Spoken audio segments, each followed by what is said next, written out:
วันที่มีนาตรงกับวันมาฆบูชาพอดีกสิมีนาคหลวงพระราชทานจากพระบาทสมเด็จพระเจ้าอยู่หัว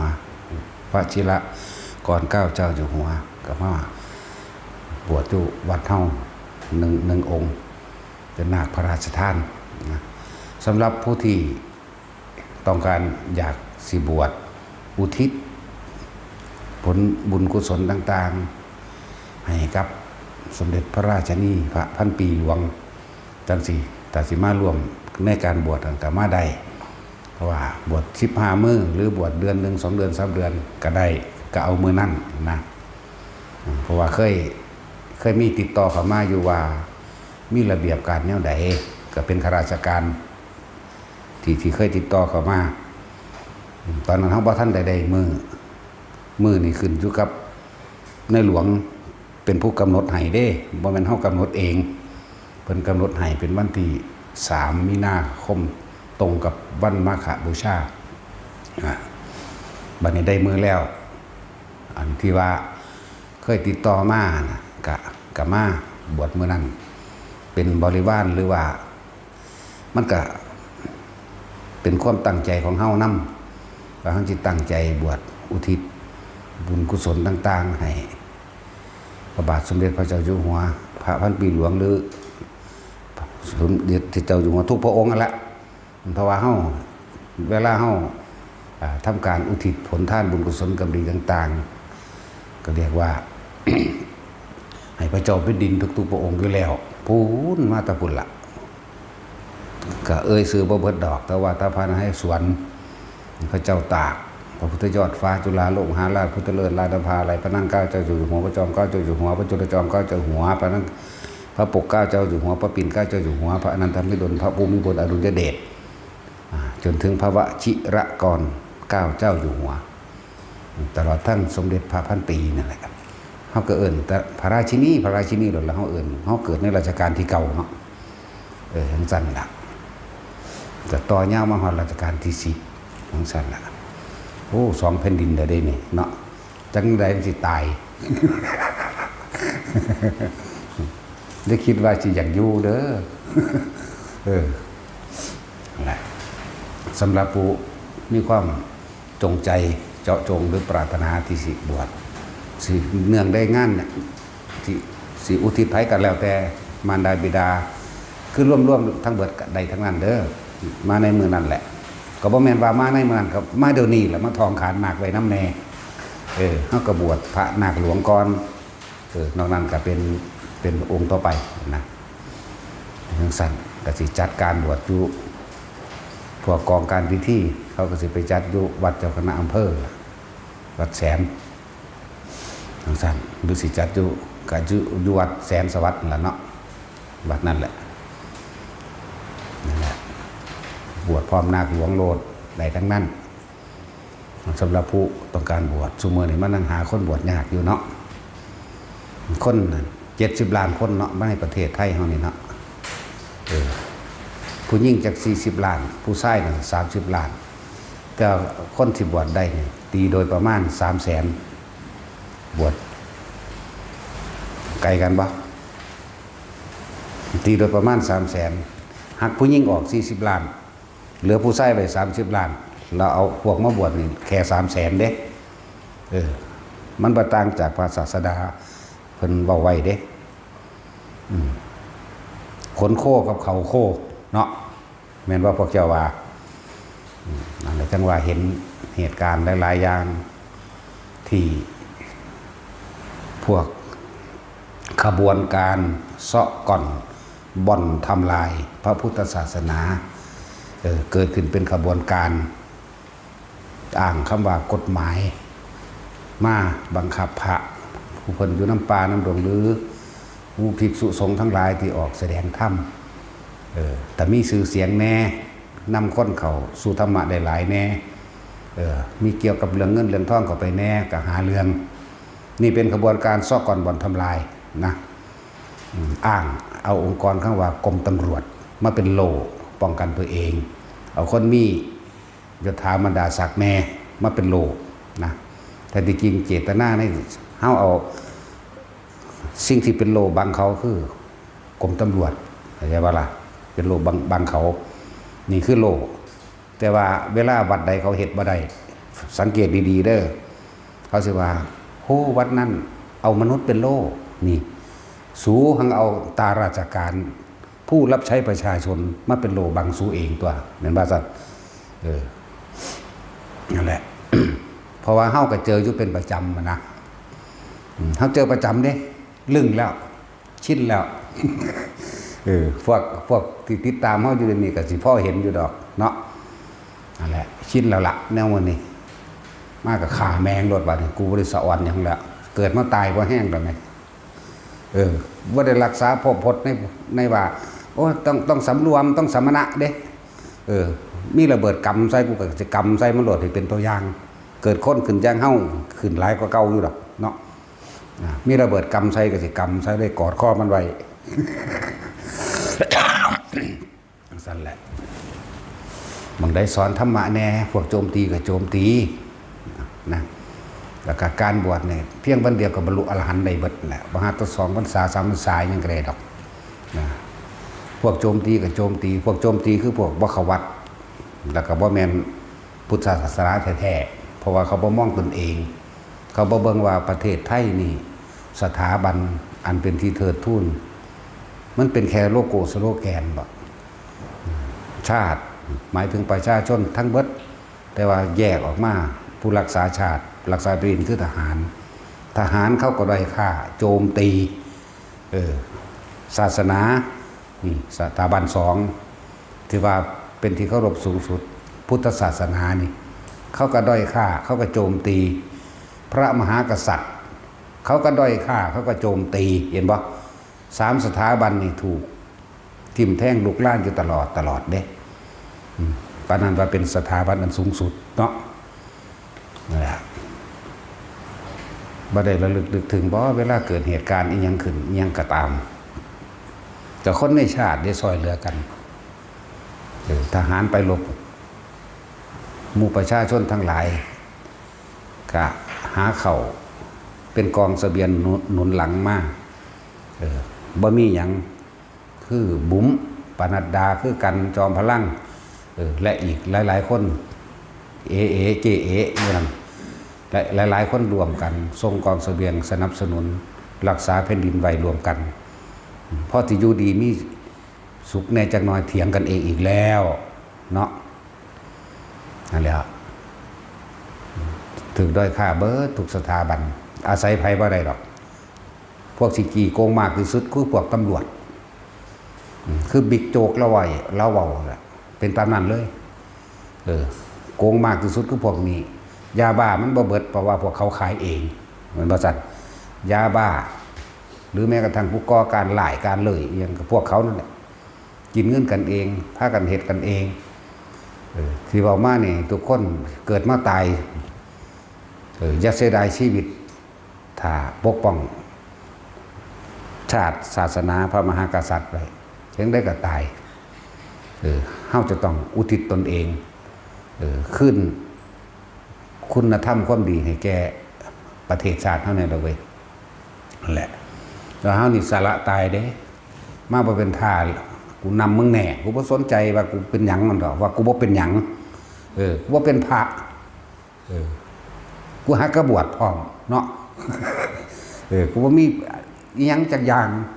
มีแต่ความตายเป็นสุดท้ายแต่จังว่าให้กำลังใจต่อสู้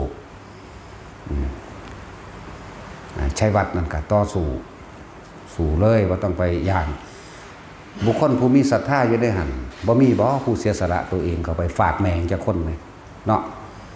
บ่สั่งเอาตัวเองน่ะโลดชัยวัฒน์ ให้กำลังใจ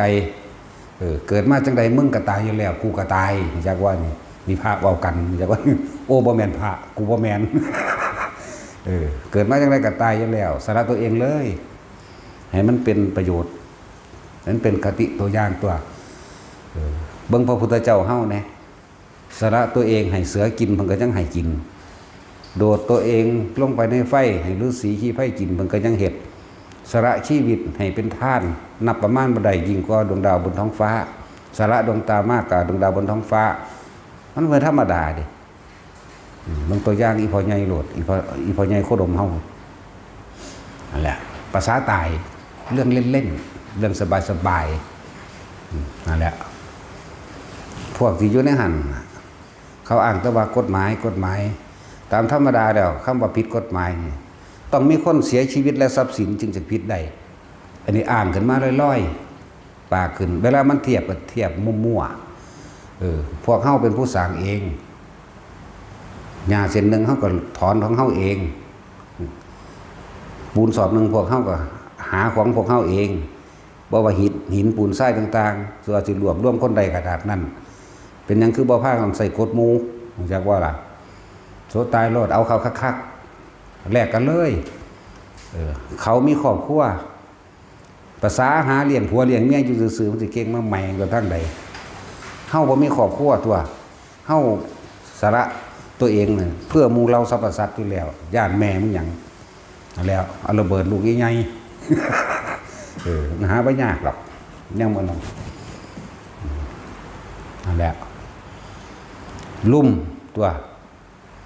มันเป็นกระบวนการเสาะก้อนบอลทำลายพระพุทธศาสนาเด้มันบ่แม่นว่าจะเป็นเรื่องผิดกฎหมายอย่างไรมันก็กฎหมายเขาตั้งขึ้นมาเอาเองเลยสัแม่นบ่ล่ะจังซี่เด้มันสิไปโกงเอาได้ง่ายมันสิบุกเอาอะไรง่ายๆบ่แนวจังซั่นสปกสปแกก็เลยนั่นล่ะ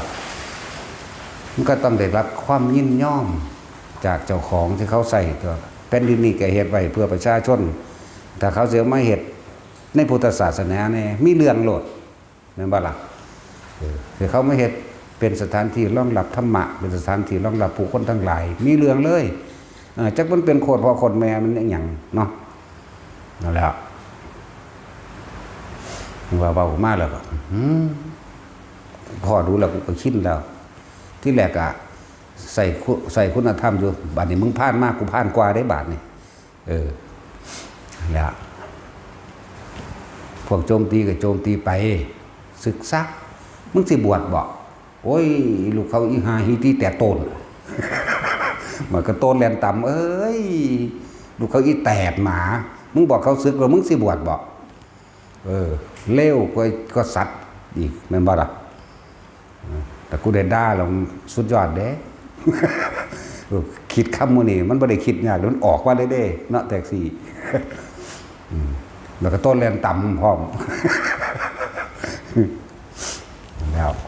บ่ท่านสุดเด้นี่จากว่านี่ด่านี่นะให้กำลังใจ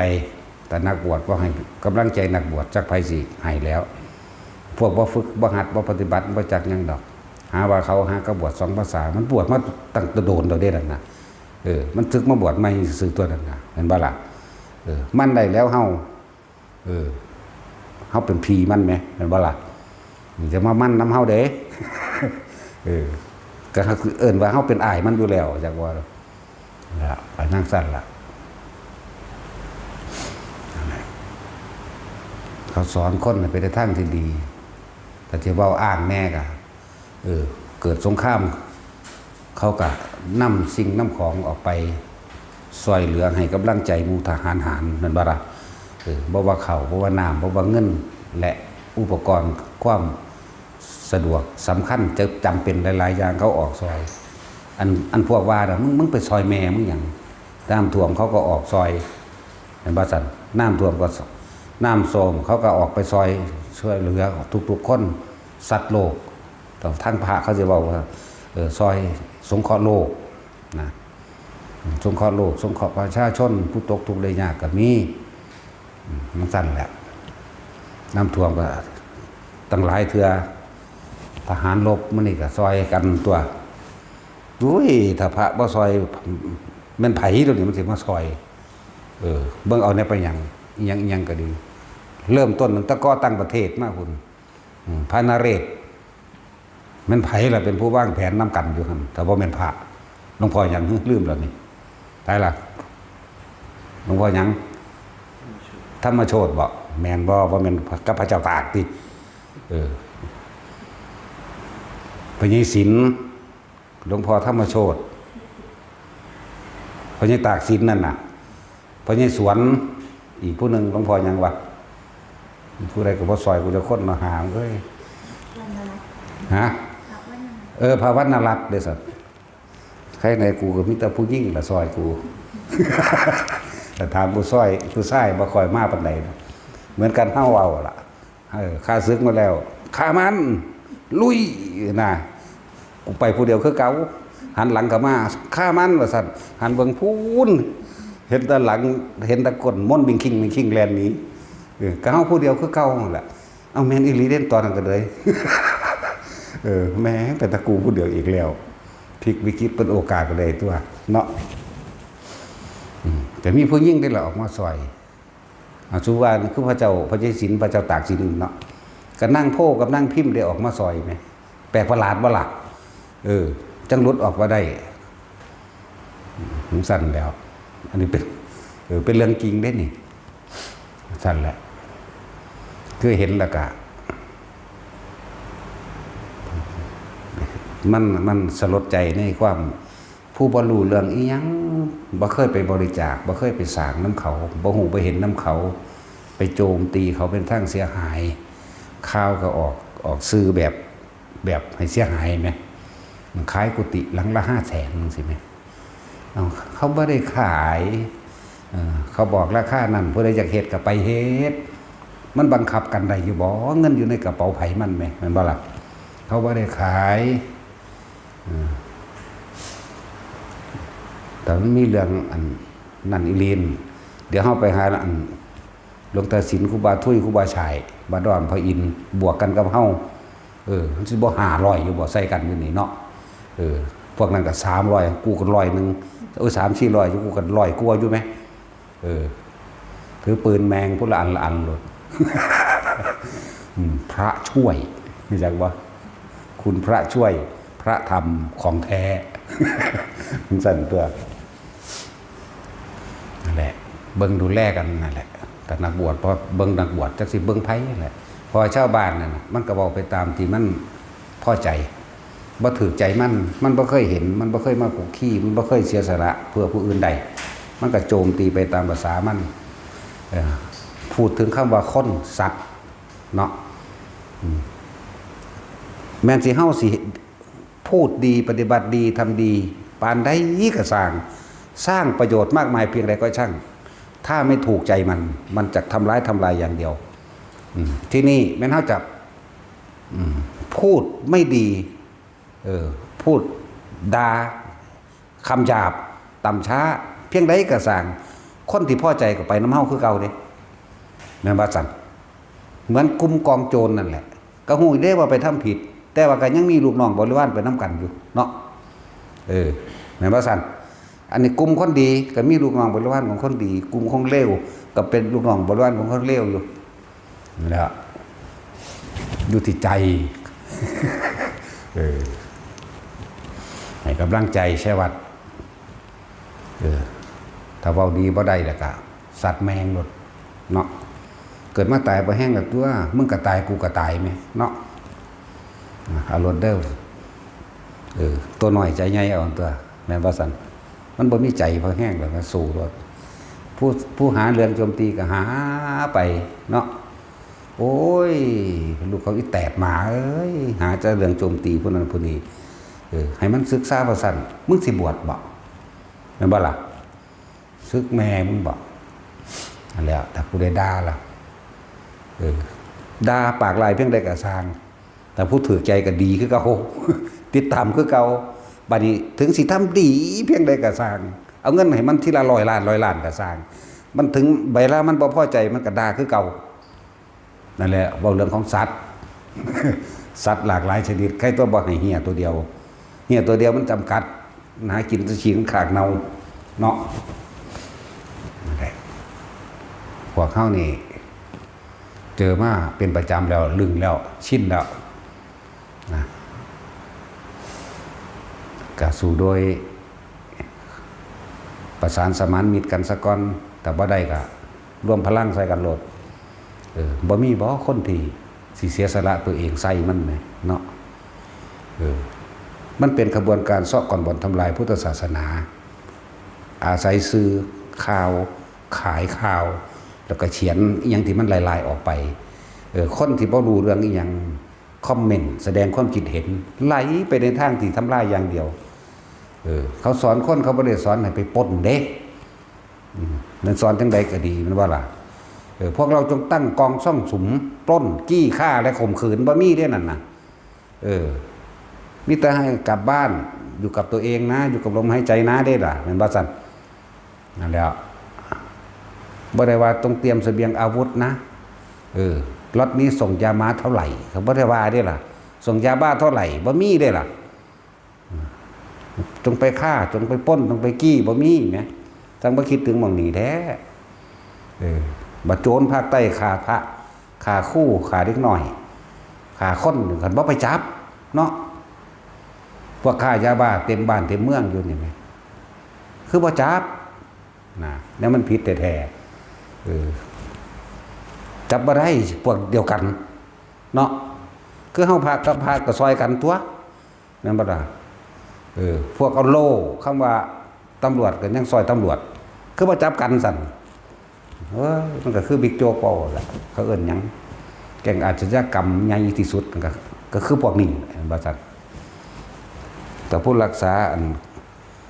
กฎหมายเฮ็ดเองมันบ่ผิดบ่กฎหมายกฎหมาเนาะเดี๋ยวเว้าแมงเอาเด้สะอ่อนเด้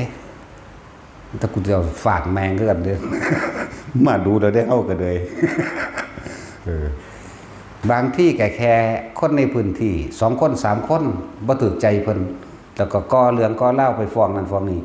ซึ่งกระบวนการซอกกันบ่อนทำลายพุทธศาสนานี่จ้องอยู่แล้วนั่นบ่ล่ะเพียงแต่ขอคนผู้1 2คนเท่านั้นให้ท่ายมากูสิกี้เองนั่นบ่ล่ะนั่นแหละเบิ่งในกรณีวัดธรรมกายนำเด้อเขาเจ้าเสียสละตัวเองเป็นกลุ่มนั่นบ่ล่ะก็เอาโล่มนุษย์นี่แหละเขาไม่ได้เอาตาโล่อันนั้นดอกตาโล่ตำรวจดอกกันเขาแต่เขาเอาความเสียสละตัวเองเขาความตายใส่กันเลยก็เห็นอย่างเขาบ่ได้แม้นอาจารย์คึกฤทธิ์ก็เหมือนกันที่พญายามจะไปทำลายเพิ่นก็บ่ได้สอนไปฆ่าคนนี่ก็เลยแม่นบ่ล่ะอันใดฟังได้ดีก็มันมีปัญญาตัวเนาะบ่แม่นฟังโดยตัณหาและอารมณ์เจ้าของได้บ่ถูกใจภาษาเลี้ยงลูกเลี้ยงเมียแย่งอาชีพการงานกันอยู่ไหมอันพวกอันออกแสดงความคิดเห็นไปในทางเฮ็ดให้เสื่อมเสียหายไหมตัวเองบ่เคารพนับถือก็เสยไปตัวเนาะมันสิไปแสดงความเห็นแนวนั้นเฮ็ดหยังในทางร้ายในให้สึกในจับในปรับในไอ้โลนในไอ้หยังก็แล้วแต่สิว่าไปโอ้ยโคตรพ่อโคตรแม่มึงพากันไปบวชซั่นแหมเนาะถ้ามึงอยากได้พระนางใดสู้ก็ไปบวชเอาตัวมึงก็ลองมาบวชบางทีน่ะนั่นแหละคือว่านั่นแหละถ้าฆราวาสปกครองพระเมื่อไหร่ก็ยุ่งเมื่อนั้นเห็นบ่มันจะเอากฎหมายนั้นกฎหมายนี้มาคุมถ้าพระจริงๆเฮานั่นเฮ็ดตามพระวินัยโลดนะเฮามีอริยวินัยเป็นผู้ปกครองพระศาสดาของเฮากฎหมายเฮาคืออริยวินัยถ้ามันพ้นผิดพระวินัยไปแล้วจังเป็นโลกวัชชะตัวชื่อจังกินเหล้าจังสิก็บ่แม่นว่าจะไปจับศึกเด้เมายาบ้าก็ว่าได้แม่นเด้ต้องปล่อยให้เป็นเรื่องของคณะสงฆ์ซะก่อนพระเถระมีอยู่อะไรเมื่อนั้นก็บอกอยู่พวกตำรวจเห็นเมาเหล้ากันสู้ก็สิไปจับศึกโดดบ่กรรมนี่ตกต่อแก่ตัวเองทั้งเบิดนั่นแหละเพื่อบางที่คนผู้นั้นอาจสิพลาดไปเพียงบ่ได้ฆ่าผู้ใดข้อขาดบาดตายปานนั้นแหมบ่สู้ฆ่าคนอยู่เลยคือบ่ไปหาจับเนาะจับง่ายแต่จับพวกเขาเจ้าบ่จักสู้แล้วจะเกี่ยวกับหมู่ภิกษุสงฆ์หมู่พระแม่นบ่ล่ะมันเฮ็ดง่ายเด้เพราะว่าเขาเจ้าเป็นพวกมีเหตุผลมีอภัยมีเมตตาบัดจับโจรคนผู้เดียวเป็นปีก็จับบ่ได้โคตรแม่มึงเอ้ยเนาะปัดไปเป็นร้อยเบิ่งดูไปจับคนผู้เดียวแล้วบัดมาทำลายพานี่ออกสง่าพาเผยคือสิภูมิใจคักเนาะมหาลัยพระหาจับพระแม่นบ่เป็นอาชีพที่ภูมิใจที่สุดซะได้บ่แล้วเขาวิแตกหมาเอ้ยเนาะนั่นแล้วจะได้ด่าแม่งเด้อบ่มีมองใดสอนให้ไปปล้นไปกี้ไปฆ่าผิดหรือถูกก็ขึ้นอยู่ที่ตัวเองเด้อล่ะสัตว์โลกเป็นไปตามกรรมถ้าคนถือพุทธศาสนาแท้ๆต้องเข้าใจ คำว่าสัตว์โลกเป็นไปตามกรรมเขาทำกรรมสิ่งใดไว้ย่อมได้รับผลของกรรมนั่นสืบไปสู้หาผ้ากันทองหาแมงสู้บอกสู้โจมตีนั่นกรรมสักกากรรมทายาทากรรมโยนิกรรมพันธุกรรมปฏิสารนายังกำมังคริสันติกัรยานังบาปะบังวาตัสสะทายาทาภวิสันติทองหาโคตรพอโคตรแม่มึงบอกทองเราไปโจมตีหาลังบักเคยบวชนั่นมันว่ามันเคยบวชตอนนี้มึงคือเป็นอยากมันหีเมียมึงอยู่สันนะเนาะออกจากหูเหี่ยวว่าท่านใดยัสเอะนะเนี่ยโมนี่มันว่าล่ะบ่ตันอยากนั่นแต่หีเมียมึงผู้เดียวเด้อยากหีเมียผู้อื่นพร้อมจูงกันไปน้ำทางอีหานั่นนะก็ว่าเด้แม่นว่าล่ะผู้หญิงก็คือกันนะเสื่องเบิดนั่นแหละลูกติดเขาก็บ่ได้เงินเด้สิว่าหยังผัวติดกูก็เอาไหมเนาะอันนี้ลูกติดเขาก็ว่าพวกผู้หญิงพวกผู้ชายกันเมียติดกูก็เอาเนาะบ่ว่าแต่ลูกติดได้ผัวติดก็เอาแม่นว่าล่ะถ้าตราบใดที่ยังบ่ทันได้ออกจากหูเหี่ยวได้อยู่นั่นแหละอย่าว่าหยังถอเนาะก็ไปหม่องมีศรัทธาตัวพระเจ้าปัสเสนเพิ่นก็ยังถามพุทธเจ้าเฮ็ดบุญหม่องใดได้บุญหลายพระเจ้าข้าเฮ็ดบุญหม่องที่ตัวเองมีศรัทธาเด้อแน่มีความเชื่อมั่นตัวอันนี้บ่ศรัทธาเขาบ่เคยไปหาเขาบ่เคยซอยอันนั้นนี่กับเขาสิไปยุ่งกับเขาหยังเนาะถ้าพระว่าเข้าข้างพระไผสิไปเข้าข้างกันเด้อเพราะว่าเฮาเอาตามพระวินัยไงผิดซำนึงมันก็ตามพระวินัยคือเก่าขายยาบ้าเมายาบ้าพวกนี้แต่เขาเจ้ามีหัวใจว่าบวชโดยศรัทธาจากแต่ละพลาดไปแล้วพระผู้ใหญ่ก็เป็นผู้ตัดสินบ่แม่นตำรวจตัดสินให้พระตัดสินซะก่อนถ้าพระตัดสินว่าแนวใดก็เป็นเรื่องของพระเป็นเรื่องของเวรกรรมของพระนำหรือในเชิงคดีว่าเขาเคยทำผิดฆ่าคนมาแล้วปล้นจี้มาแล้วแต่ว่าเขาพ้นคดีมาแล้วสิไปจับเขาสึกบ่ได้เด้อนะถ้าสิเว้าเรื่องพุทธกาลโจรองคุลิมานฆ่าคนบ่สัตว์ผิดบ่สัตว์พุทธเจ้าให้บวชพระเจ้าปัสเสนมาถามมาถามพุทธเจ้าว่าได้ยินข่าวว่าบวชให้องคุลิมานพุทธเจ้าถามขึ้นถ้าเธอเห็นถ้ามหาบพิตรเห็นองคุลิมานเตยข้องผ่ากาสาวผัดแล้วกลผมและหมวดเรียบร้อยแล้วมหาบพิตรจักทำเช่นไรคะข้าพเจ้าจักลุกลับข้าพเจ้าจักถวายของข้าพเจ้าจักถวายผ้านั่นทั้งสั้นแล้วนั่นในมหาบพิตรสี่ใส่บ่ก็ย่างเข้าไปกราบอิหลีย่างเข้าไปถวายของจริงๆขอโมทนาน้ำพร้อมเพิ่นจังว่าข้าพเจ้าให้อภัยแก่ท่านแน่เกิดอยู่ในเมืองเพิ่นเนาะจังสั้นจ้ะโจร500บวชหลายโพดแต่ว่าโจร500บวชแม่นว่าลูกศิษย์ของสังกิจจะสามเณรมื้อนี้แน่สาคดียังขาคนข่มขืนขามันพ้นไปแล้วบวชได้บ่แม่นว่าบวชบ่ได้นั่นแล้วถ้าเอาฆราวาสมาปกครองมาออกกฎหมายคุมบ่แม่นออกกฎหมายคุ้มครองเด้ออกกฎหมายเบียดเบียนเด้สมควรสิเป็นให้เป็นเรื่องของพระสายาวฆราวาสมาปกครองมอสอแม่แสอย่างนี้มันกัดมันบ่แม่นอริยวินัยมันบ่แม่นพุทธบัญญัติเด่นนะเข้าใจบ่ล่ะคือสิเก่งกว่าพระพุทธเจ้าเด้อมันใส่มาตรานั้นมาตรานี้ตั้งแต่ของพระก็227แล้วโดยอเนกปริยายเป็นแสนๆพุ่นโอ้ยยากคือหยังนี่เนาะจากบ่บุญแล้วอเนกปริยายนั่นแหละมันหลายคักแล้วนั่นขอให้หมู่สงฆ์ปกครองสงฆ์เถอะแต่คำว่าสังฆราชก็บ่ได้มีเด้ในสมัยนั้นก็เลยพุทธกาลแม่นบ่ซั่นคนมาแต่งตั้งขึ้นเอาซื่อๆเด้ก็มันเมื่อมันมีแล้วเฮาก็เคารพอยู่เป็นพระผู้คงแก่เรียนเพิ่นมีพรรษามากเป็นอาวุโสแม่นบ่ล่ะแต่เพิ่นก็เป็นผู้มีความรู้มากเฮาก็เคารพอันนี้ก็อย่างนึงแต่ว่าโดยเนื้อในจริงๆเขาจะเคารพกันโดยพระวินัยที่พระศาสดาบัญญัติเด้นั่นบ่ล่ะเข้าใจบ่ล่ะเขาเจ้าบ่ได้หลงโลกดอกเนื้อแท้จริงๆส่วนเพิ่นมีอายุพรรษาหน่อยกว่าพระธรรมดาที่บ่มีชื่อเสียงเข้าใจบ่ล่ะบ่มียศถาบรรดาศักดิ์เขาเจ้าไปเห็นเขาเจ้าก็ทำความเคารพนอบน้อมกันคือเก่าเด้ แต่คนผู้เป็นลูกศิษย์ลูกหานี่นะอีหนาใส่เด้แต่เขาเจ้ารู้ซึ่งในพระธรรมรู้ซึ่งในพระวินัยของพระเจ้าเองเด้อเขาเจ้าถามกันก่อนได้ไม่หากันนั่นน่ะบ่แม่นได้ว่าบ่ถามอายุพรรษาเท่าใดแล้วเนาะนี่เขาเจ้าถามกันก่อนเด้มาหาเฮาก็คือกันเขาเจ้านั่งถ่ายอายุพรรษาเท่าใดแล้วเฮาก็ถามถ้าว่าน้อยกว่าก็ก็เข้าใจกันนึงได้ล่ะถ้าว่าหลายกว่าเฮาก็ว่าโอ้บ่ได้เดี๋ยวผมสิต้องทำการกราบไหว้ก่อนตัวนั่นคือหมายถึงว่าเป็นผู้พี่บ่ได้เกี่ยวกันเด้ชื่อเสียงเฮาบ่มีก็แล้วกันเข้าใจบ่ล่ะบ่ได้แม่นคนดังบ่เป็นพระดังบ่มีชื่อเสียงบ่มียศอย่างสั้นนั่นเลยต้องว่าบอก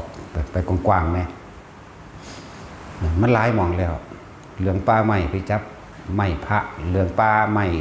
ไปจับนั่นไล่พระหนีออกจากการทุดงค์มื้อนี้อันตอนตัดไปขายกันสัมปทานภูเขานะเนาะนั่นสั้นแล้วป่าไม้ไล่พระป่าไม้ลือวัดทั้งสิเวลาขายที่เราเป็นแสนล้านสุ่งนะมันบ่ผิดบ่กฎหมายแม่นบ่ซั่นคนเฮาถ้าขาดคุณธรรมแล้วก็บ่มีความหมายใดคุณะแปลว่าการเอื้อเฟื้อเมตตาช่วยเหลือซึ่งกันและกันเอิ้นว่าคุณะธรรมคือความจริงตามความเป็นจริงโดยมีเมตตาเป็นที่ตั้งสงสารจึงช่วยเหลือแบ่งปันซึ่งกันและกันให้คำแนะนำช่วยเหลือไม่อิจฉาริษยาบางทีเป็นกลางบางทีเป็นกลางอันนี้ควรอันนี้บ่ควรแนะนำบอกอันนี้บ่ถือแบบนั้นแบบนี้เด้อตัวอันนี้ไล่เลยเอาเนี่ยนะโมมันเป็นขึ้นผู้ลังกาเนาะเก็บค่าบัตรเด้30 บาทมันจะเอาเงินมาทางไหนมันจกไปทางไหนบ่มี20 บาทกำยองๆแล้วมันก็โยนไปเลยลมพัดปิวแล้วแล่นกุนน้ำเอาไหมอยู่ผู้ลังกาอันนี้นั่นแหละพวกป้าไม้เนี่ยเนื้อเมียนแมงบัดละพวกนี้ปราบคนเลวหรือฆ่าคนเลวไม่บาปมีผู้เดียวเนี่ยเบาจากบ่ละบ่บาปดอกเอามหาโจรผู้นั้นปล้นจี้ข่มขืนผู้ใดไปกระทางมันแต่มีผู้ใดผู้หนึ่งไปฆ่าให้บ้านเมืองก็สงบโดยภายนอกพร้อมนั่นบ่ล่ะโดยภายในก็สบายใจได้กูไปหาอยู่หากินได้เนาะย่านก็บาปหลายเท่าเว้ยนั่นแหละของบางอย่างก็ต้องอาศัยสิ่งนี้แต่เราไม่ได้ทำเพื่อเอาแพ้หรือเอาชนะกับใครเราไม่ทำเพื่ออาฆาตเราไม่ทำเพื่อส่วนตัวเราทำเพื่อทำให้เกิดความสงบสันติไม่ถือเอาความแพ้ไม่ถือเอาความชนะเข้าใจว่าล่ะถือประโยชน์โลกเป็นสำคัญประโยชน์ส่วนรวมเป็นสำคัญไม่ได้เห็นแก่ตัวไม่ได้เห็นแบบเพื่อตัวเองจากว่านี่ตั้งหากจุดหมายเอานะนั่นแล้ว อันพวกมันดาไปนั่นมันไปสงคอโลกบางใดแต่สงคอหีเมียมันน่ะขัวมันบ่นั่นน่ะกูก็ไปเห็นว่าพ่อสิหลอดอีหยังเนาะด่าหลายก็เลยกูห้องปากหลายก็สู้อีกก็แล้วกันนะคำด่ากูหลายก็นี่เนาะ นั่นแหละจังว่าอาภูตวาทีนิรยังอุปติบุคคลผู้ใดไกลช่างถ้ากล่าวตู่ใส่ร้ายบุคคลผู้มีความบริสุทธิ์ไม่ได้ผิดตามที่ท่านกล่าวตู่ใส่ร้ายตามความบริสุทธิ์ใจนิรยังอุเปติบุคคลทั้งหลายเหล่านั้นจงลงสู่นรกนั่นแหละอาภูตวาทีนิรยังอุเปตินั่นเดี๋ยวนี่ดาตั้งแต่ค่อยเบิ่งวันนี้มันเป็นแมงไปเห็ดใส่กระผาแท้ปาดพวกเดียวกันคือว่าไปเห็ดโยนกันไปโยนกันมาเอาไปมากค่อยๆจางออกเราเด้อจากว่าล่ะที่ปั้นข่าวขึ้นมาสิจับกันเองเห็นปะจะจางออกล่ะน่าเอาละบ้านี้ไปเอาหมองมันง่ายนะจังสั่งผลงานที่หนาภูมิใจจับพระเนาะเขาคือที่ภูมิใจในอาชีพเขาขัดในไรพระจับพระเฮ้ยลูกเขาอีหานี่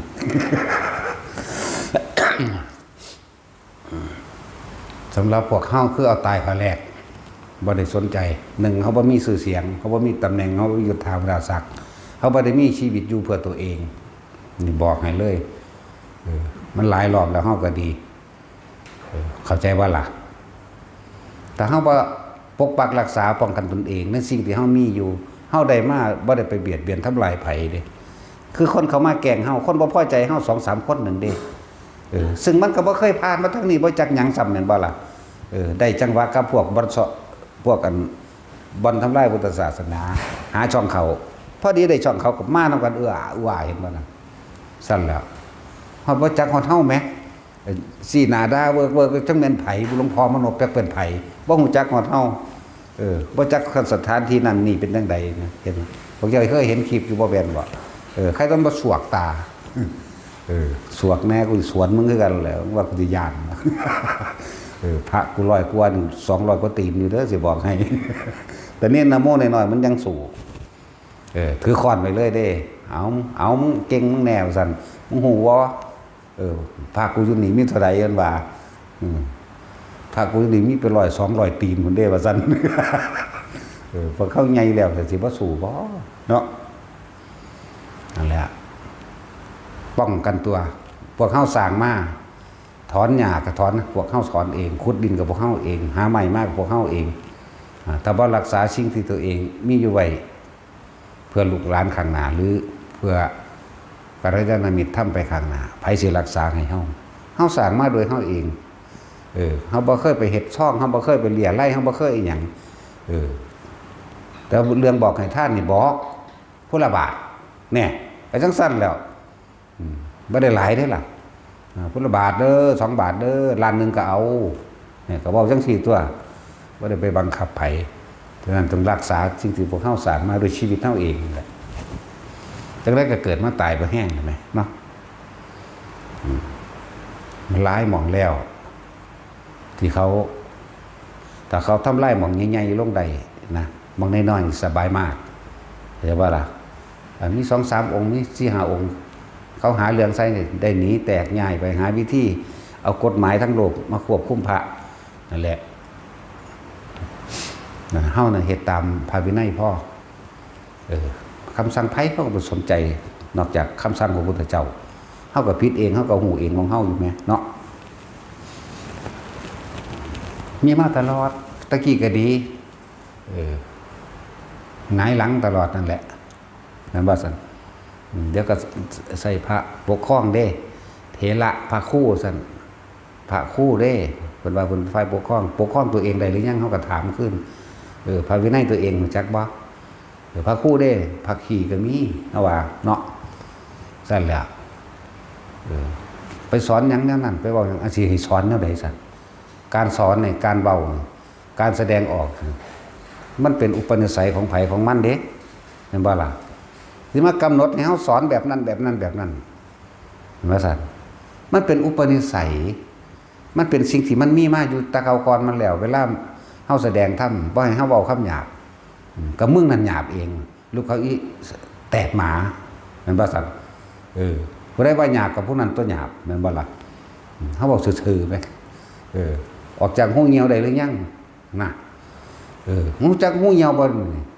หีก็ค่อยสูนั่นเด้หูเหี่ยวก็เลยถ้าปึกหลายก็เลยโอ้ยไปซ่องเบิ่งหัวมันได้มีสมองบ่แท็กซี่มันบ่ได้บ่อ้อมค้อมบ่มีแลเหลี่ยมมันยาพร้อมเว้าตรงๆหน้าเลยเนาะจังซั่นแล้วลูกเขาปึกฟังได้ก็ฟังซะ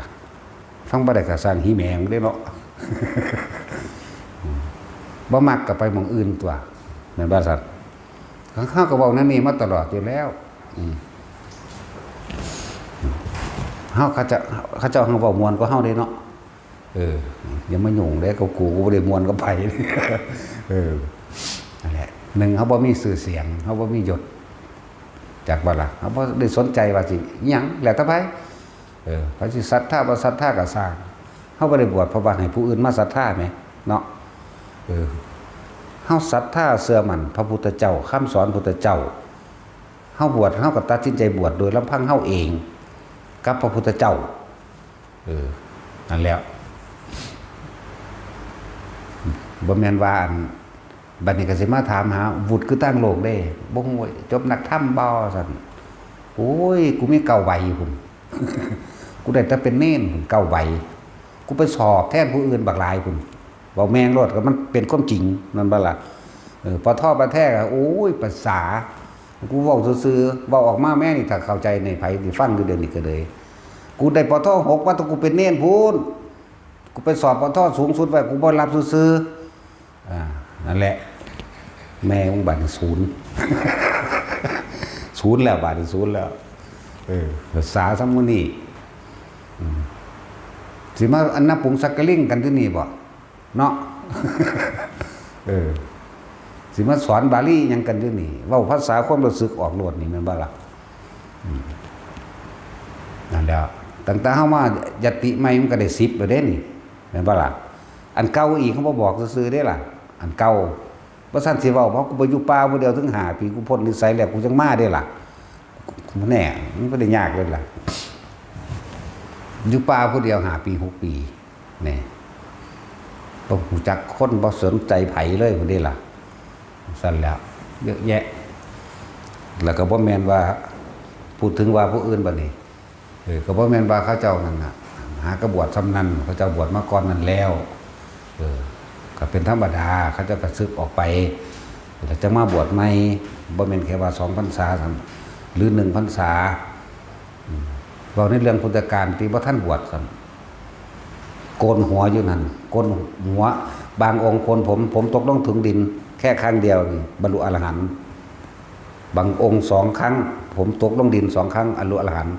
บางองค์ผมตก3 ครั้งบรรลุอรหันต์เข้าใจว่าล่ะจังซั่นตัวบางองค์บ่ทันได้เฮ็ดหยังซ้ำอรหันต์เลยก็มีฟังอยู่ซื่อๆเพียงขอความเดียวซ้ำกันนั่นแหละแต่ว่าเข้าใจพระวินัยแต่ว่าเข้าใจว่าธรรมอย่าเว้าก็หาแม่สู้บ่โคตรพ่อโคตรแม่สู้เป็นเจ้าของพระพุทธศาสนาบ่เนาะการว่ามันหูจักอีหยังบักเคยบวชก็คือกันมึงสึกไปเอาเมียหาแม่มึงบอกสัตว์อยากนำลูกส่งลูกรู้ไหมเนาะนั่นกันแล้วผมบ่ได้เว้าผู้ใดศรัทธาเด้เนาะแต่ว่าในสมัยปัจจุบันเฮาย่านไผที่สุดพระพุทธเจ้าผู้ที่2 แผ่นไผหลวงตาบัวนั่นเด้ผู้ย่านนั่นแหละปัจจุบันอันนี้ครูบาอาจารย์เฮาเป็นไผมันก็อีพ่อใหญ่บัวนั่นแหละย่อมให้เบิดนอกนั้นก็มีอยู่ครูบาอาจารย์แต่ว่าที่ย่อมลงจริงๆคืออีพ่อใหญ่บัวด่าตะคนดอกมันก็เลยหายยังไงดอกมันก็เลยแต่ว่าบ่แม่นจักเม็ดเด้อบ่แม่นอันแล้วสิว่าหยังภาษาซ้ำพวกเฮาเด้อหมู่ภิกษุสงฆ์ทั้งหลายฟังพระพุทธเจ้าเฮานั่นถูกด่ามาตลอดเว้าถึงเพิ่นแล้วมันหยุมเขาในหัวใจโลดดอกมันจังมันหยุมบ่มันอึบเข้ามามันกึกเข้ามาโลดเพิ่นเสียสละตัวพวกเฮาขนาดใดต้นฉบับซ้ำเนาะชาวบ้านหรืออันอื่นๆลัทธิอื่นๆเฮ็ดใส่เพิ่นนั่นน่ะยังบ่เท่าใดเด้แต่ว่าลูกศิษย์เพิ่นผู้บวชนำเพิ่นเองติแม่นบ่ล่ะอันนี้เป็นตาเจ็บใจว่าซั่นลูกตีกันเองเนาะแถมท่านสิฆ่าเพิ่นเองพร้อมเด้มันบ่ธรรมดาเด้คือเทวทัตจังซี่เทวทัตพยายามฆ่าอยู่18 เทื่อเสร็จแล้วกับผู้อื่นอีกพยายามฆ่าอยู่นับบ่ได้เด้เดี๋ยวนายขมังธนูเท่านั้นเท่านี้สารพัดคือหยังเพิ่นทางกว่าเฮาดอกนั่นแหละให้กำลังใจใช่วัดเพิ่นทางกว่าเฮาดอกใช่วัดตีนทีปากแมงรถ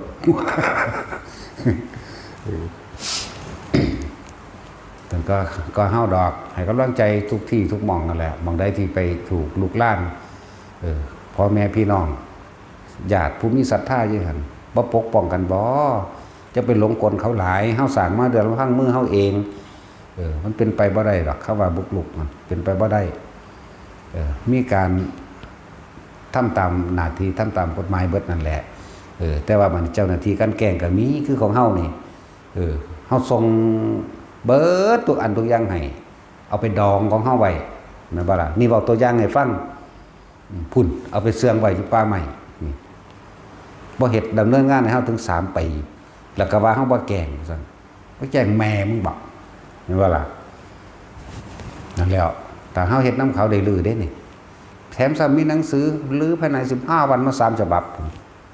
แต่หนังสือเรานั่นออกเอาเองเด้บ่ผ่านศาลนั่นแหละแล้วหลายอย่างอยู่ลุ่มเผาแมงเลยวะเนาะป้าไม่เป็นหัวหน้านำมากะอีหาอยู่ในบ้านแถวมื้อนี้แหละ2-3 คนเท่านั้นหาวิธีพอหยังบ่ได้เงินนำเฮาแล้วก็หาเรื่องว่ามาหาเห็ดบ่ได้มาหาหน่อไม้บ่ได้ตั้งแท้นั่นน่ะตั้งอิจฉาเขาว่าบ่ได้เงินนำเฮานั่นแหละชาวบ้านมันจะคุ้มผ้าเมืองซันเดย์แต่ถิ่นผ้าป่ามันพากันเอาไปใส่เบิดออกเขาเขียวเนี่ยนี่คือประสบการณ์จริงในชีวิตจริงผู้อยู่ในเหตุการณ์จึงเข้าใจได้แน่มื้อนี้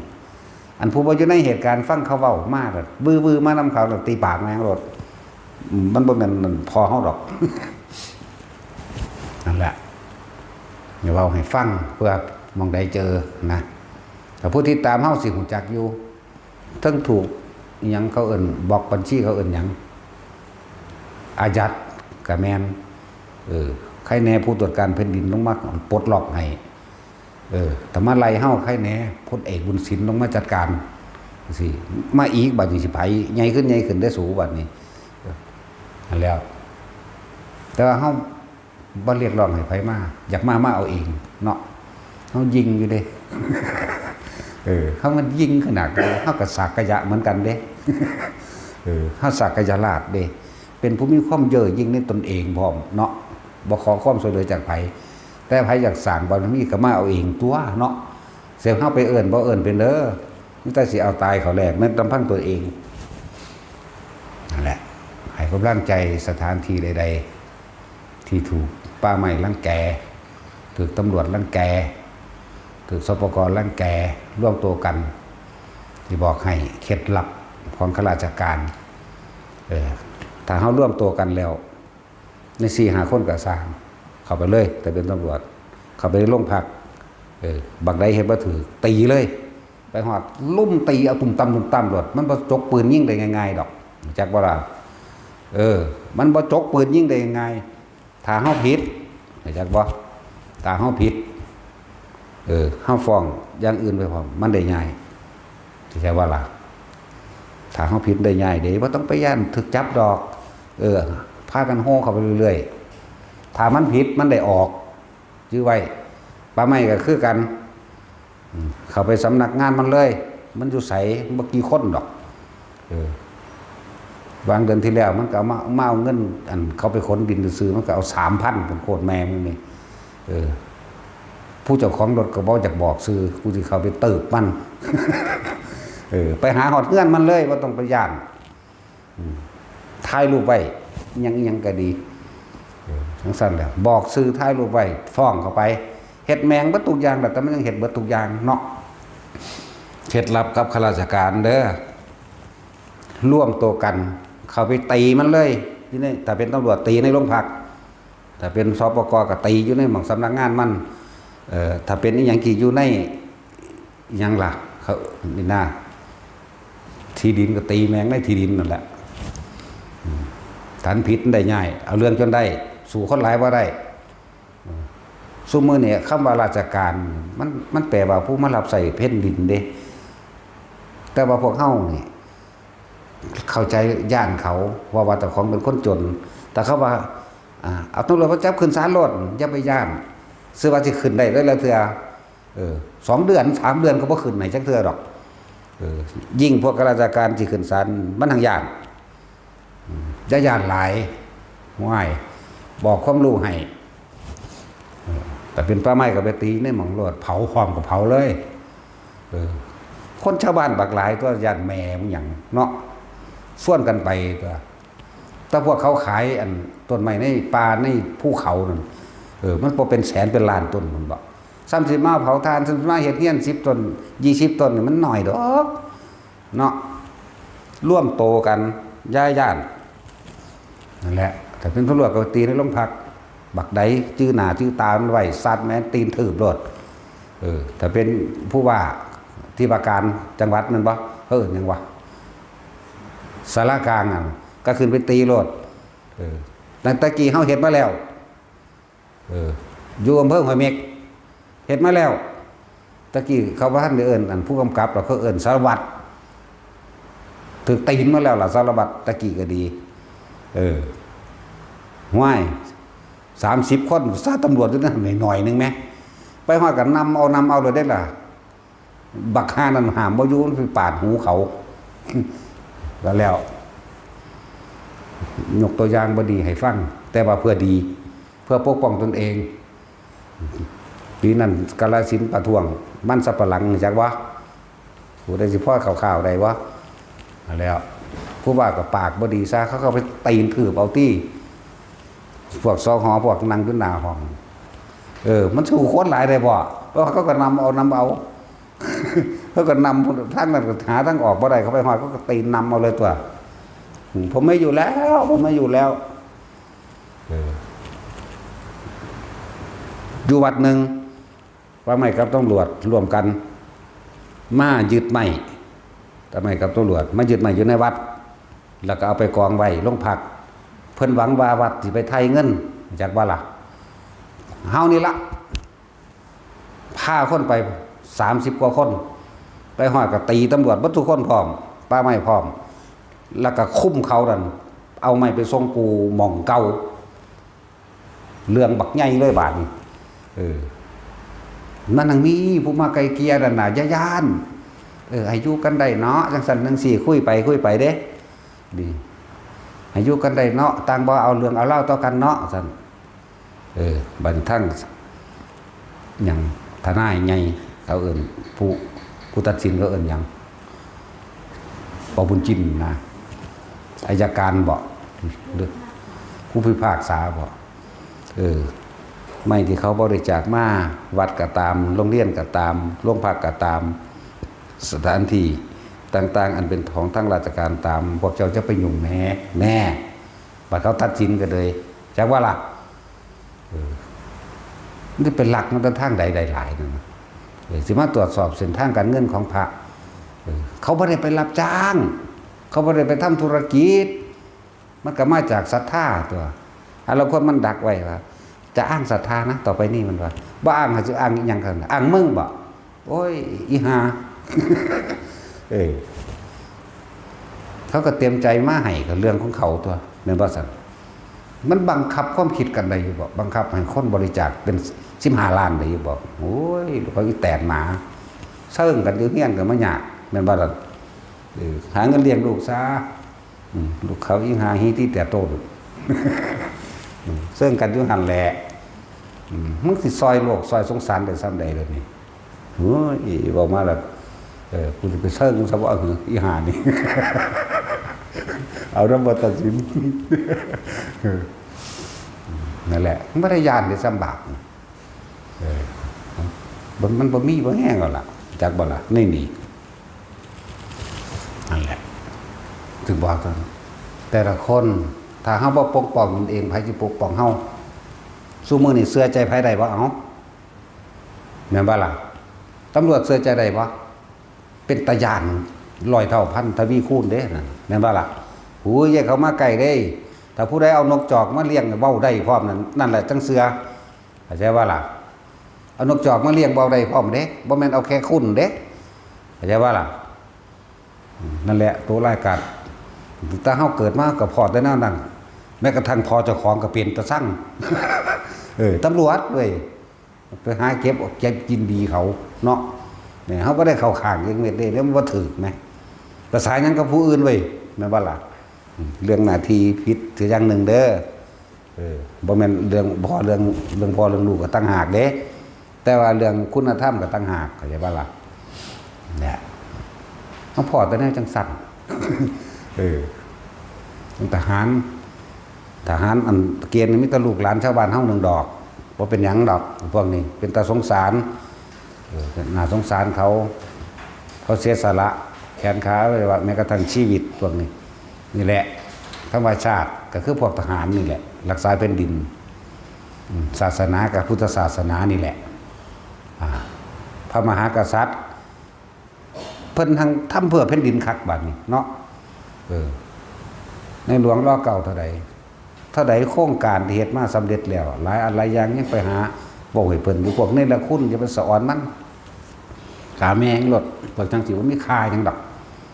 ชาติศาสนาพระมหากษัตริย์ใน3สถาบันก็ยังถึงด้อยค่าได้ภาษาหยังก็พวกเฮานี่ให้กำลังใจแต่ละคนด้วยว่าจงปกป้องตนเองตามความเป็นจริงเฮาบ่ได้ปกป้องโดยการโกงเฮาบ่ได้ปกป้องโดยความไปเอาเปรียบเข้าใจบ่มีเล่ห์เหลี่ยมบ่มีมารยาใดทั้งสิ้นถ้าอันใดเฮาได้มาโดยสุจริตเฮาเอาทำเป็นใหญ่กฎหมายมันว่ามาได้ก็สร้างคำว่ากฎหมายนี่จะต้องมีคนเสียชีวิตและทรัพย์สินมีผู้เดือดร้อนได้รับผลข้างเคียงนี่จังเอิ้นว่าผิดถ้ามันเว้าแต่เรื่องกฎหมายนั่นเมียนโลดสอนแม่มึงตายเสมอกันเกิดมาตายบ่แห้งแล้วแม่เนาะมันต้องมีผิดตัวนี้นำตัวโลกนี่ก็อยู่ด้วยความเมตตาอาศัยซึ่งกันบ่แม่นสิอาศัยแต่อำนาจมึงก็เอาตาโลแล้วมากันมึงคือกันนั่นแหละกูก็สิเอาโลมนุษย์นี่แหละกันกูมันบ่ล่ะนั่นบ่ล่ะจังซั่นล่ะให้กำลังใจทุกสถานที่ที่มีปัญหามาตลอดตะกี้เรื่องจันตะวันแน่เรื่องบ่น้ำพระอินทร์แน่เรื่องของเฮานี่แน่ตาดแข้งแน่บัดนี้ใช่วัดแกเอาเด้อล่ะลาก็สิเป็นหยังน้องกูแม่เนาะสั่นแล้วนั่นแหละเขาบ่มักดอกบ่แนวนี้น้อยคนเด้ที่สิมักเห็นบ่แบบนี้บ่แบบหมานี่หรือเลยหมาไปอีกก็ได้บ่แบบได้ไปเงินไปเด้บวชนี่บวชทำพระพุทธเจ้าทำตามพระพุทธเจ้าคนมันบ่ได้สอนเรื่องมรรคผลนิพพานเด้พ่อกับแม่ฮักลูกแท้ๆก็ยังบ่เอานิพพานให้ลูกได้สิ่งประเสริฐสูงสุดมีแต่บอกเรียนหนังสือเก่งๆเด้อ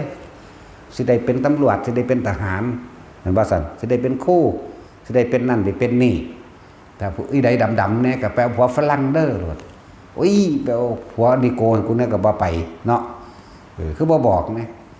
แต่ผัวเขมรเป็นหล่าคือว่านึงไปเอาแต่ผัวฝรั่งนั่นแหละจังซั่นแล้วนั่นแล้ว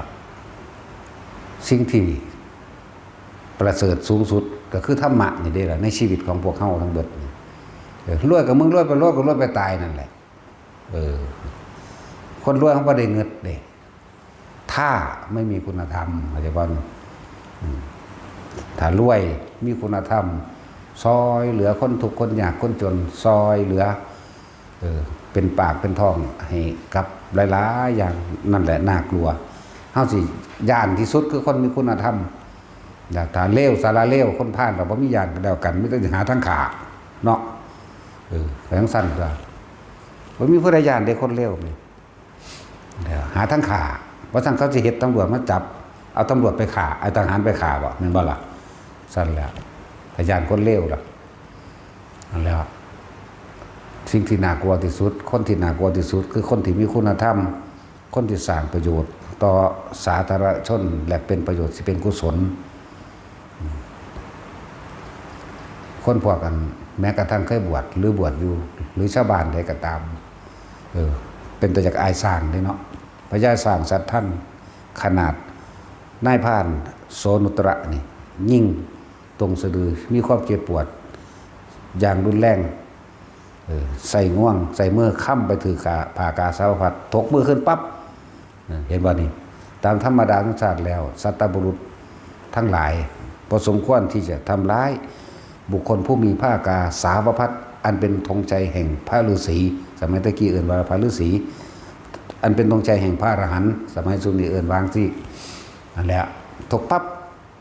เหลือบตาเบิ่งทำของพระรมน้อมเสยเด้เห็นล่ะจากบ่ล่ะพวกเจ้าเคยได้ยินได้ฟังบ่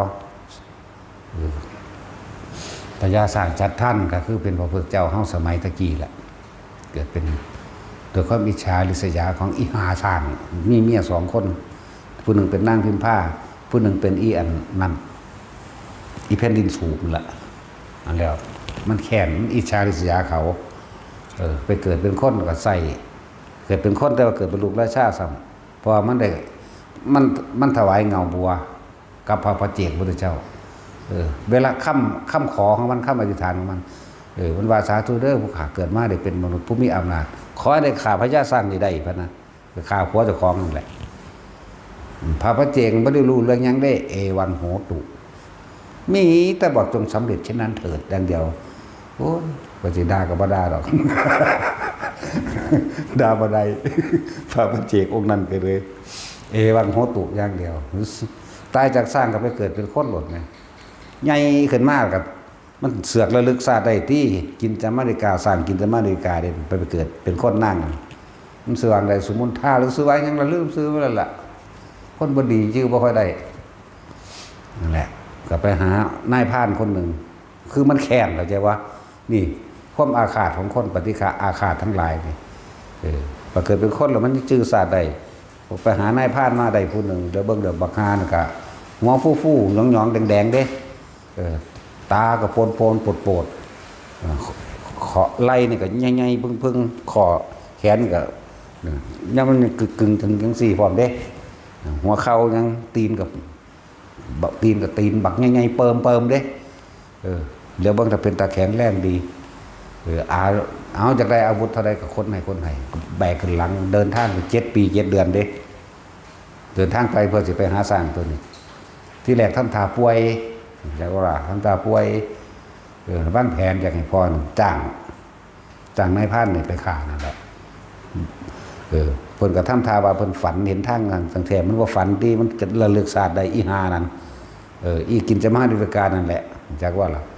เดินทางไป7 ปี7 เดือน7 มื้อจนถึงคือว่าล่ะครูอาฆาตกันเนาะหัวยองๆกับเทวทัตนั่นแหละบักฮานั่นก็เลยไปถึงกับเบิ่งสถานการณ์เบิ่งแล้วมาอาบน้ำเวลานี้ขึ้นไปต้องโพ่นนี่ชัดสีวิวัฒน์แบบนี้เฮ็ดจังได๋น้อจากนี้ออกไปหากินได้ก็ขุดอุโมงค์เข้าไปตัวเอาตัวเองเข้าไปหลอดเราใส่ลูกดอกอาบยาพิษนั่นปืนหน้าเก่งกองมานี่นะอาบยาพิษไว้นะถึงเวลาแล้วพระเจ้าสั่งก็มาเป็นปกติในเวลาอาบน้ำขึ้นจากนึงก็ไปยืนอยู่มันยิ่งหมองอื่นบ่เข้าเด้ต้องยิ่งหมองมันอ่อนเข้าใจว่าล่ะสะดือหมองมันอ่อนสักปองน้อยๆพอแต่ละจังหวะก็ยิ่งปุ๊บเลยโดยความเจ็บปวดก็ห้องโกนจะนาดขึ้นอย่างรุนแรงแบบเสียงดัง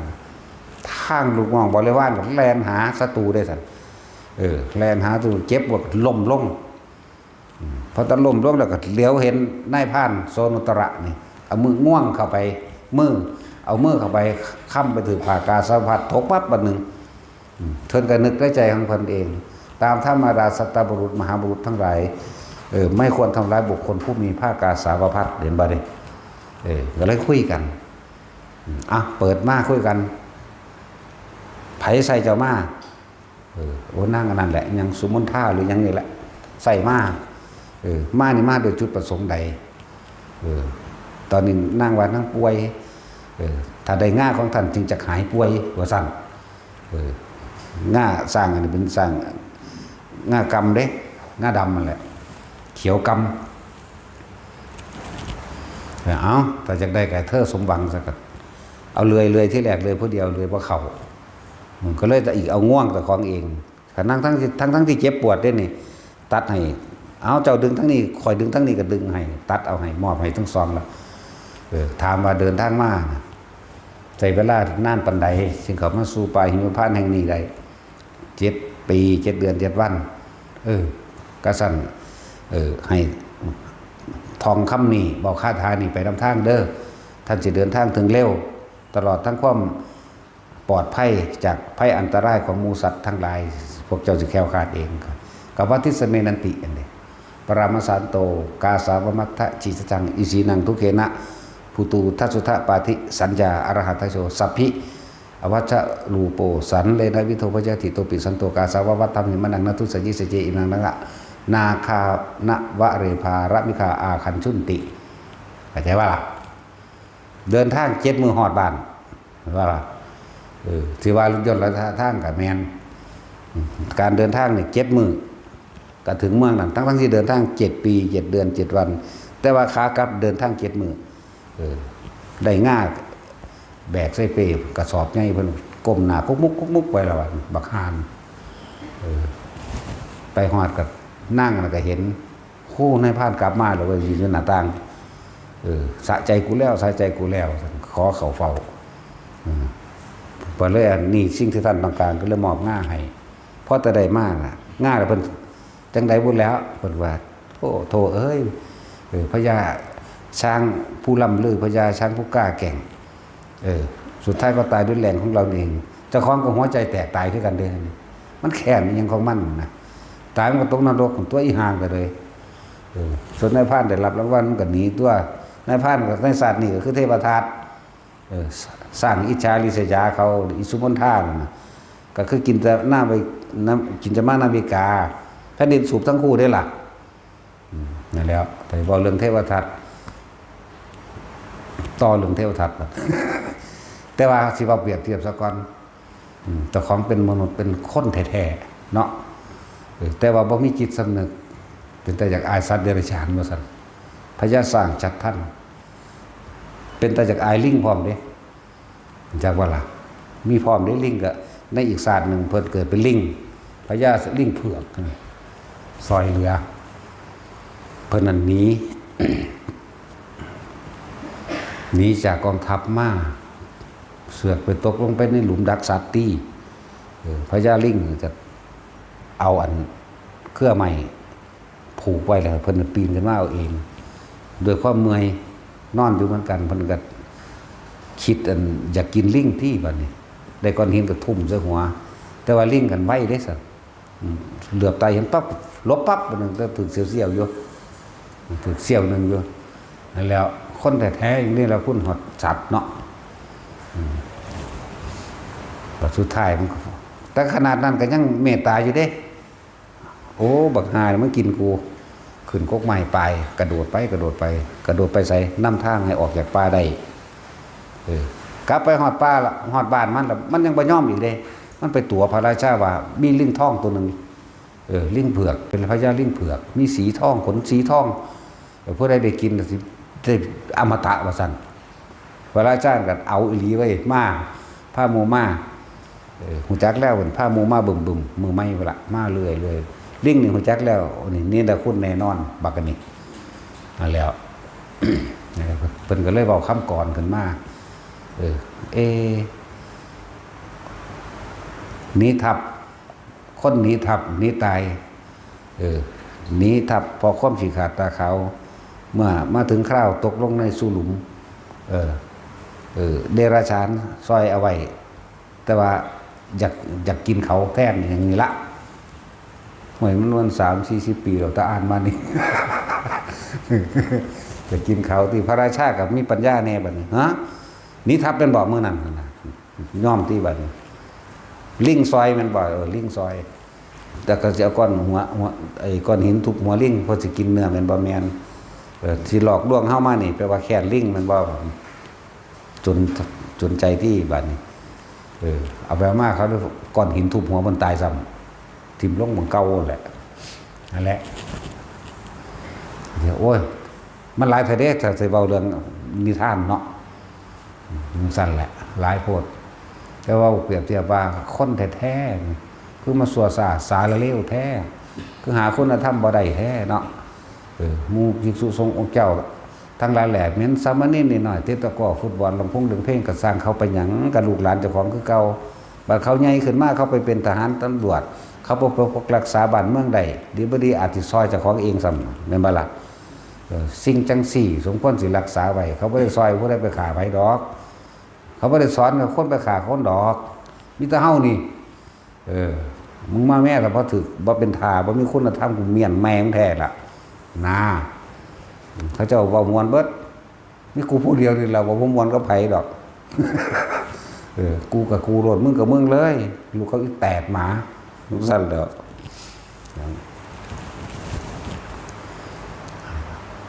แต่ว่าให้กำลังใจกันพระว่าซอยพระสิซอยไผแต่ตำรวจก็เฮ็ดผิดแท้ๆก็ยังซอยกันเองเนาะยาบ้าเบิดกับเขาขายเองเพราะนั้นออนไลน์สแกมออกสแกมมือมองมันเป็นอันตรายยิ่งกว่านั้นเป็นคือบอกยังไปเพเป็นหมื่นล้านแสนล้านแม่นว่าซั่นแล้วว่าอันบุกลุกป่าไปจับเขมรค่ะแม่ไปเอาขึ้นมาไทยแม่4 จังหวัดกูนั่นน่ะแม่ว่าล่ะไปเอาขึ้นมาแม่มาเก่งแมงกับ ผู้เขาเจ้าละออกมาแล้วแท้บักใดอีใดที่มันสนับสนุนกันสู้ลองร่วมตัวกันไปเอาขึ้นมาแม้ปุ่นที่เขมรยึดไปแม่นบ่ล่ะรู้จักซัมบาบูแนวจัง4 บาทดิโอ้ยนั่นแหละพัตตบองศรีโสพลรู้จักบ่เป็นประเทศใดล่ะประเทศไทยได้นั่นน่ะพัตตบองศรีโสพลเขมราชเสียมราชโพธิสัตว์4 จังหวัดอีกจังหวัดหนึ่งเป็นจังหวัดพิบูลสงครามแต่ว่ารวมกันออกมาให้เป็นเสียมราชเหลือแค่3 จังหวัดเดี๋ยวนี้มักจากนั้นมาเป็นศรีโสพลจากจังหวัดโพธิสัตว์โพธิสัตว์มันก็มีตำรานมาด้วยนั่นน่ะพุทธเจ้าเคยไปอยู่หันเหี้ยตาบอดครั้งหนึ่งมันหิวแลนมาแมงได้ล่ะพุทธเจ้าเลยย้อนเข่าจักน้อยสแตกเราเสือกอธิษฐานขอได้ขาค้นบักนี่เราคุ้นใหญ่นี่เดี๋ยวก็ตายดอกเนี่ยตายเดียวจังสั้นเลยว่าเรื่องจริงนี่แหละอยู่เดี๋ยวนี้แหละนั่นแล้วถ้าเก่งอีหลีนั่นน่ะสิมายึดเอาอย่างกับหมู่พระสงฆ์องค์เจ้าเพิ่นคือบ่ไปยึดเอา3-4 จังหวัดขึ้นมาตำรวจก็ดีทนายก็ดีแม่นบ่ล่ะไปยึดเอาขึ้นมาเถอะแม่แผ่นดินเท่าไรอยู่ในหันเท่าไรมันหลายหมื่นไร่อยู่ได้ล่ะ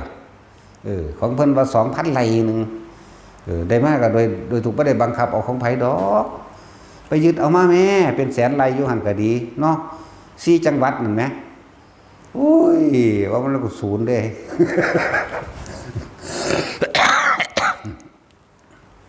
เสียไปแต่ละอันแต่ละหม่องไปยึดขึ้นมาแต่แม่มาเก่งอย่างตะพวกเดียวกันในประเทศเดียวกันนี่สุดท้ายมาเวลานั้นขอเขาอยู่เขากินซอยเหลือกันคือเก่าตัวเนาะอุ้ยสังว่ามีสมองแท้ไปซ่องเบิ่งในเด้อมันมีอยู่บ่มันมีจักหน่อยอยู่บ่สมองอยู่ในหัวมันนั่นเว้าว่าศูนย์เว้าเรื่องเดียวเลยมื้อนี้เว้าพวกสารเลวนี่แหละนั่นแหละตั้งแต่พญได้สวนพญสวนกูชาติมานี่กับพระได้ตีคู่กันมาอีพญศิลป์กูชาติมากับพระได้ตีคู่มาเอานี่เขาลบกันที่แถวชายแดนกับพระได้ตีคู่มาหลวงพ่อเยื่อนเลยขันติพระโรภิกขุตัวอันก็เลยดำนั่นน่ะรู้จักว่าเดี๋ยวนี้หลวงพ่อดำนั่นน่ะแต่จินตัวเคยรู้จักว่าหลวงพ่อเยื่อนนั่นน่ะขันติพระโรนั่นแล้วก็ตีคู่กันมาจัง4นี่ล่ะแล้วทุกครั้งที่มีน้ำท่วมทุกครั้งที่มีสงครามในบ่นี้มีแต่พระได้เฮ็ดหลายกว่าหมู่อีกอันพวกอันไปคอมเมนต์อันไปด่านั่นนะมึงไปซอยแมงทางใดตอนนี้เซิ่งกันอยู่เฮือนก็สิมาหาด่าคนอุ้ยศูนย์ว่ะเอาสมาทาน